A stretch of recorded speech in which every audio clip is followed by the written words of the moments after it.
Welcome back, everybody, to another episode of GMs for Hire. I am Jamil King. With me is RJ Strope, and today we are talking about college football. Tonight is the night the first rankings have dropped from the playoff committee for college football. RJ's rocking the shirt. You know how we're coming, and the top four teams. No real surprise. We have the University of Alabama, followed by Notre Dame, Clemson, Ohio State, rounding out the top four. I envision this style of the top four was going to look what we got here. RJ, how about you? See, I thought Ohio State was going to be 3 and Clemson was going to be 4. I still think winning your games matter. I understand Clemson had a freshman quarterback on the road and lost in double overtime. I get that. But, Ohio State hasn't lost a game. And to me, that still kind of has to matter. I think this past weekend, them barely escaping Indiana, only winning by 7 over a previously undefeated Indiana team. But do we really respect Indiana? I think them only winning by 7 and giving up 1 million offensive yards, I think that's probably why the committee decided to put Clemson above Ohio State. You know, you mentioned winning matters, and we're going to get into that real soon as we talk about the rest of the rankings. As we goes from 5 to 10, we have Texas A&M, University of Florida, Cincinnati. The group of 5 makes an appearance here at 7. Then a surprise here with Northwestern University, then Georgia and Miami rounding out the top 10. You mentioned one-year games matter, and a team with 2 losses is sitting there in Georgia. How do you feel about that? I don't think they should be there. I really don't. Like I said, I think winning your games has to matter. Now, the only way Georgia being at 9 makes any sense to me is, did you see how good the offense looked when JT Daniels played against Mississippi State? Georgia actually finally looked like a complete football team. We know they can play defense. It's the offense that's been behind. And it's not the running backs and it's not the receiver. It's they can't find a quarterback. Well, now with JT Daniels starting, I thought that offense looked a lot better against Mississippi State. I think JT Daniels played very well. This is putting them at 9, though. That has to be a projection thing. You're expecting Georgia to play well the rest of the year with a solid quarterback now, because having them at 9 right now, having gotten blown out, let's be real, it wasn't, they weren't tight games when they lost to Bama and when they lost to Florida. Like, both teams pulled away in the second half. These weren't nail biters. So to put Georgia at 9, that I thought that was way too high, unless you're projecting what they're going to be going forward. And if that's the case, I can change just about every team in this top 25, because it's not supposed to be a projection. It's supposed to be a current state of where we are right now. Yeah, I can definitely agree with that. I told people in another group chat, somebody, they were like, why is Georgia ranked 9? And I didn't necessarily agree with them being ranked 9, but basically I said is, look who they lost to. They probably put them there because they lost to Florida and Alabama. But at the same time, that's 2 losses, and no other team with 2 losses is sitting here in the top 10. You have all undefeated teams except for A&M and Florida, who both have 2 good wins, and A&M beating Florida and Florida beating Georgia. And the rest are 1-loss teams in the top 10. So I don't understand why they put Georgia there, but they did. And with Georgia being that high, there's another really good football team that seems to be getting disrespected, and that is BYU. It's sitting at 14. This is a team that I love. I think they're really fun to watch. I'm very high on Zach Wilson. I've liked him since he was a freshman. And this year's his coming out party, he's been lighting things up over there for the Cougs. And the Cougs have a problem, though. They only have 1 game left in their schedule, so they might have to get some things going on. How do you feel about them being ranked so low? Boy, I had a feeling that either BYU or Cincinnati was going to get disrespected tonight. I just had a feeling when the music started and Reese Davis is on TV and it's like, all right, we're going to see these rankings. Let's go. I just knew one of those 2 teams is going to get disrespected. I did not expect it to be this bad, though. To have BYU at 14, this just proves my point that I've had for, I think, 6 years now. And that is, I don't believe that the College Football Playoff Committee watches the games. I just really don't think so. They meet in this room in Grapevine, Texas, and they all got their computers with all their little analytics and all their FPI rankings and the strength of schedule and, if it was sunny and if it was cloudy and what, who cares? Watch the football games and you tell me, is that team good or is that team kind of suspect? If you're watching BYU and you don't think that team's good, I really don't know what you're looking for. I understand they're playing a very, very weak schedule. I get it. Their best win is on the road at Boise State on a Friday night, which, listen, I don't care how many players Boise State had out. That's not an easy win. You're talking about the best group of 5 program of the last 10, 15 years in Boise State, other than the, little undefeated run UCF had. And BYU goes into their home field and just obliterates them. I get it. BYU isn't playing anybody, but when you're in that, when you're in that position that BYU is in, you have to take care of business. You cannot win a game by a field goal. You got to blow teams out. And BYU is 9-0. Teams out. They are 9-0, and they have won their games by 34 points per game. Are you kidding me? They just hung 66 on North Alabama or whoever they played. I don't care that it's North Alabama. You hang 66 on anybody, you can go. Like, you're good. Yeah, I agree with that. And I was really getting ready to transition to this point, which I'm glad you did. You mentioned they're blowing teams out. Let's compare 2 teams real quick. Northwestern's sitting at 8. They're undefeated as well, but Northwestern's not blowing the brakes off people. They beat Iowa by a point. They beat Nebraska in an ugly game by 8. They beat Purdue by 7. They beat Wisconsin by 10. They're winning games. They're not necessarily getting fashion points. And BYU's over here obliterating teams. They have a player that is in the Heisman running in Zach Wilson, and I feel like this team should be up there with Northwestern. No disrespect to Northwestern and Pat Fitzgerald, but they're playing good ball. But I feel like BYU is playing at such a high level, and I feel like they're just really got the short end of the stick here. When you have a team like Northwestern that's barely scraping by, and just because they're in the Big Ten, they're ranked this far ahead of you. I don't really agree with it. I think BYU should be a lot higher than they are, and I think we both need to be on the same page with that. Yeah, no, that's the problem I've had with this committee is they're giving all these Power 5 teams a pass, saying, oh, well, look at who they played. And all the group of 5 teams are having to play, like they're already down 20. Like, you absolutely just have to look perfect. If you so much as have a false start penalty, the committee's like, oh, see, I told you they're not any good. Like, that's not good. Like, watch the games. If you watch Northwestern play and you watch BYU play, those 2 teams are not close, in my opinion. Like, I love Pat Fitzgerald. I think Northwestern's a good story. They got the fighting Reese Davises out there. I get it.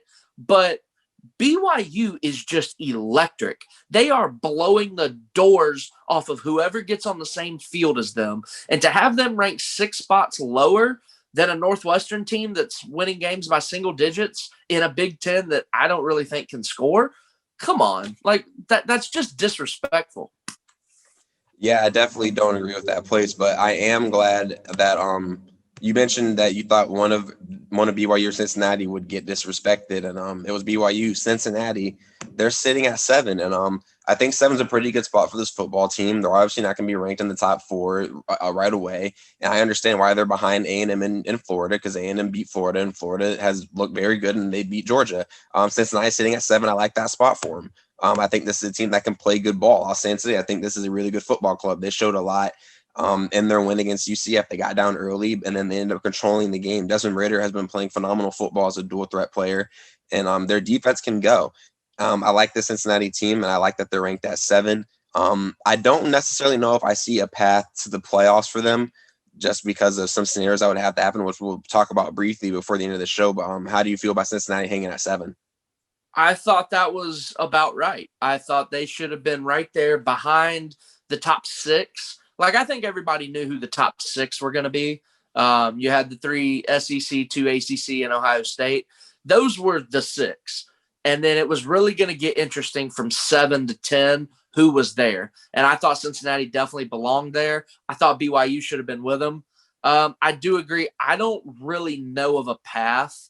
Like, how is Cincinnati going to get into the playoff unless we have some chaos? Like, you're going to need A&M to lose to LSU this weekend. I completely agree. You're going to need Bama to blow the doors off of Florida. You're going to need Notre Dame to beat Clemson again.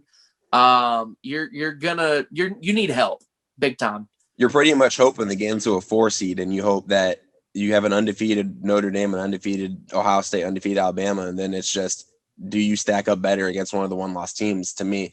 And I feel like that they'll get the short end of the stick in any of those scenarios. But it's interesting to see can they do it? We're always talking about, can this be the year Group of 5 team does it? And it's probably going to be a year where another one goes undefeated, another one doesn't quite make it, to be quite honest. Yeah, I will say though, something else that I had picked up as far as this Group of 5 deal goes. Cincinnati now, I know they have a goal of making the playoff, but to me, they are now a lock to be the Group of 5 representative in the New Year's Six. I really thought that maybe if they had tripped up against UCF and Coastal Carolina gets a good win over Appalachian State, which they did, I was thinking maybe that gets close and maybe we can see the Chanticleers in a New Year's Six game.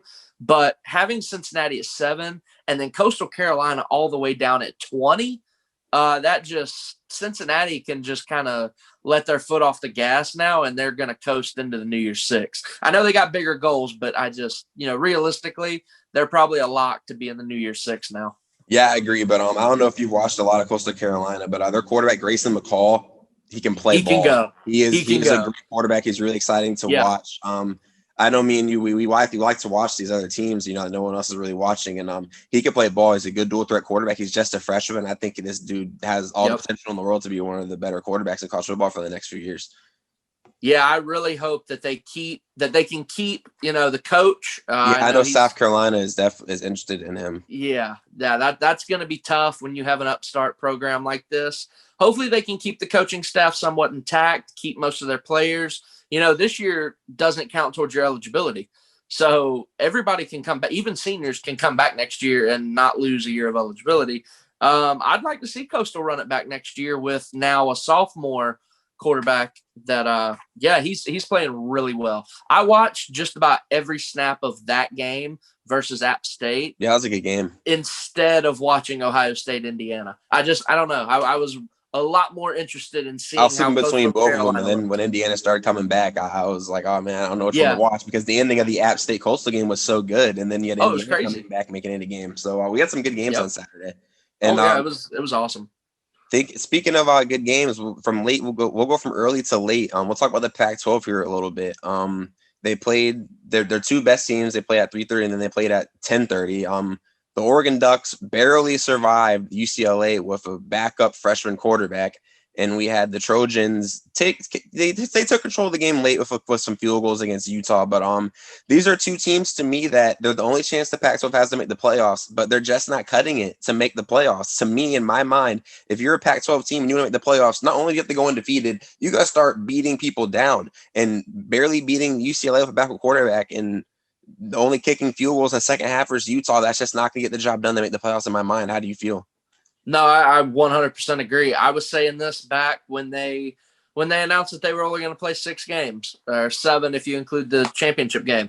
I don't think the Pac-12 has a path here.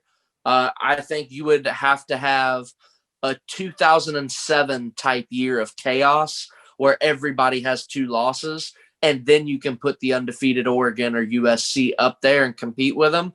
But yeah, you mentioned right now, Oregon probably didn't deserve to win that game versus UCLA.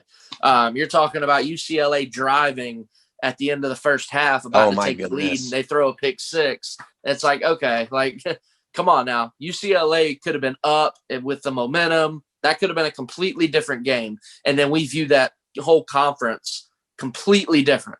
But I will say, with this being the first ranking and Oregon being 15 and USC being 18, I don't see a path for the Pac-12. I think the Pac-12, honestly, is already eliminated tonight. Yeah, I completely agree with you on that and that sentiment. And it's probably gonna be crazy. It's gonna be the first year where first year in a while we don't have Oklahoma making the playoffs. They're sitting at 11. They have 2 losses. We talked about them being down and out early in the season, but they've righted their wrongs and they're looking like they're gonna make the Big 12 championship. That's a team I'm excited for next year. If they can bring back all their players along with the recruiting class they're going to bring in, I think next year, sky's the limit for that team. That's the team I like. And right above them is Miami. I think if they can get De'Aaron King back next season, this is going to be a team that can make some noise next season. I'm really glad you brought up Oklahoma. I have a problem with the committee. As always, I don't like them. I don't think we need a committee. So they always say, they're not projecting forward. They are just, the current rankings, this and that. They take everything into, consideration. They take head-to-head matchups. That's one of their criteria or, talking points or whatever. But they also watch the games, apparently. I don't think they do. And so let me – how does this happen, okay? Texas A&M is ranked number 5, and Florida is ranked number 6. I get it. Texas A&M beat Florida head-to-head. Cool. But if you watch them play, I think most people think Florida's a better team than Texas A&M, right? Probably. But you still kept Florida behind A&M because A&M beat them. Well, all you got to do is scroll about 5-6 spots down. Oklahoma's 11, and Iowa State is 13. Iowa State beat Oklahoma head-to-head. So using the same logic from the A&M Florida debate, how is Oklahoma above Iowa State? Just because they're playing really well right now? Well, look at Florida. They're playing really well, and in my opinion, they have the Heisman Trophy frontrunner with Kyle Trask. So where's the logic here? If A&M beat Florida head-to-head and Iowa State beat Oklahoma head-to-head, what are we doing? Why is there a discrepancy here? Yeah, I don't know what to tell you with that one. But what you're saying is the reason why a lot of people are tired of the committee. It seems like they say one thing and they mean the other thing, or they say one thing and it matters for a couple of teams, but it doesn't necessarily matter for a couple other teams. It seems like they're just a little bit wishy-washy, and this is why people want the expansion. They're tired of being fed one thing and then being told another. So it just seems there's a lot of things that don't make sense sometimes with this committee. Yeah, no, okay, hold on. I don't want expansion. Let me say that. I think 4 teams is perfect because I don't know if it's 6 teams. Okay, cool, but like there's less drama. I think your 6 every year. You can go back every year. There would have been no drama really as to who that number 6 seed is. Like it's pretty cut and dry, and there's no drama. And I mean, let's be real, the TV companies don't want that. The TV networks love drama. That's why we watch them, because we want to hear them talk about drama. And then if you make it 8 teams, you would have to do the 5 conference champions, a group of 5 champion, and 2 wild cards. But then you run the risk of an upset in a conference championship, and now you've got an 8-4 Pitt that upset Clemson. They're in the playoff, and it's like, well, wait a minute. So I think 4 is perfect. I get it. Everybody wants to be included, but like we don't need these extra playoff games. We already get them. When Florida played Georgia a couple weeks ago, that was a playoff game. They both already had a loss. So when you get that second loss, you're officially eliminated. That's a playoff game. You can go down the list when Notre Dame and Clemson. If Notre Dame, who I believe they're going to lose this Friday against North Carolina, when Clemson and Notre Dame play each other again in the ACC championship, that's a playoff game because whoever gets their second loss is going to be eliminated. We have these extra playoff games. They're just not technically playoff games. So I don't really see the need to expand. I definitely see where you're coming from. I personally think 8 is too much. I think 6 is a happy medium. I think 6 you get the people you should get in, and then it gives the teams that don't necessarily have a chance, like these group of 5s, I think it gives them a chance to finally do make it. I feel like in 4, I honestly think in 4 teams, a group of 5 team will never make the playoffs. I don't see a path for them to make it, even undefeated. I think UCF showed us that. Unless you just have a year where teams start losing like crazy, you're just never going to make it. And it's sad to say that not every team gets a chance to win. That's just the fact of the matter. I will say it would have been interesting a couple years ago. UCF had their undefeated season in 2017, and then they back it up in 2018, and they go undefeated again, but Mackenzie Milton goes down. If Mackenzie Milton is healthy, I wonder if that changes the conversation in that room. Like, wait a minute, this team's gone undefeated 2 years in a row. Like, all right, we need to put them in. But I think having gone undefeated 2 years in a row, but you lost your quarterback, well, now we have an excuse to leave you out of the playoff. So really, that would have been interesting if Mackenzie Milton had never gone down. I think UCF might have actually had a chance to make the playoff a couple years ago. It's a lot of he said, she said, what if things that could happen in this thing, maybe with the computers, things would be different. But let's wrap it up here with, we see the top 4. We see how things can go down. let's map out just exactly how things could shake up to end the season here. Obviously you have this Notre Dame Clemson 2-3. I don't think both of them will. Obviously, if Notre Dame beats Clemson again, Clemson will not make the playoffs. But if Clemson beats Notre Dame, that means both of them have a shot to make the playoffs. Then you have Alabama playing Florida. If Alabama wins, obviously they're going to make the playoffs as the undefeated number 1 seed in the SEC. And then that probably takes that. Well, that opens the door for A&M to possibly make the playoffs as a 4 seed. Ohio State, if they go undefeated, they're also going to make the playoffs. So to me, it's interesting to see what happens with Notre Dame, Clemson, and then the SEC where you have Alabama, Florida, and Texas A&M. What do you think about those 2 scenarios? Yeah, this could get really muddy. You mentioned if Clemson beats Notre Dame, and we're going to say all these are close games, no blowouts. If Clemson beats Notre Dame, if Florida beats Bama, who would get that 4th spot? Because you would have your undefeated Ohio State, you would have your ACC champ Clemson, SEC champ Florida, and now you have to have a debate between Alabama, Texas A&M, and Notre Dame. I don't think Texas A&M is going to have much of a argument there because they lost head-to-head to Bama, and I think everybody knows Bama's better. So really it comes down to Bama, Notre Dame. Are you looking at the loss or are you looking at the wins? I think Bama would have the wins, having beaten Georgia and Texas A&M. But look at Notre Dame. Their only loss would be to a Clemson team that's probably ranked higher than Florida. It could get ugly. I think Ohio State, by the way, if they don't go undefeated, they're out. I think because the SEC and the ACC are pretty crowded up there, Miami still only has 1 loss, by the way. Like, hold on. I think Ohio State absolutely has to go undefeated also. Yeah, I think Indiana showed a lot of things in that Ohio State secondary that they're weak there. But if you're Ohio State, I'll give them the benefit of the doubt. If you lose all those players in the NFL, it's not easy to come back the next season and be dominant. You know, you lose half a quarter of your defense to the NFL. You got a lot of holes to fill.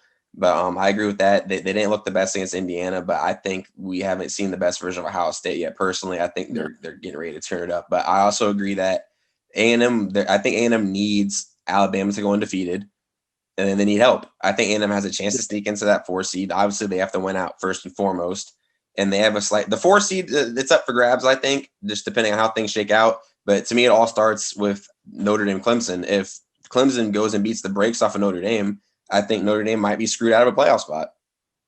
Yeah, see, that's the other scenario here with Bama and Ohio State going undefeated, but then Clemson absolutely blows the doors off of Notre Dame. Now you have Notre Dame who, yeah, they beat Clemson, but that was with a true freshman quarterback. That was in double overtime, and that was in your own building. When Clemson was at full strength, they blew the doors off of you. So now who do you give that 4th spot to, Notre Dame or Texas A&M?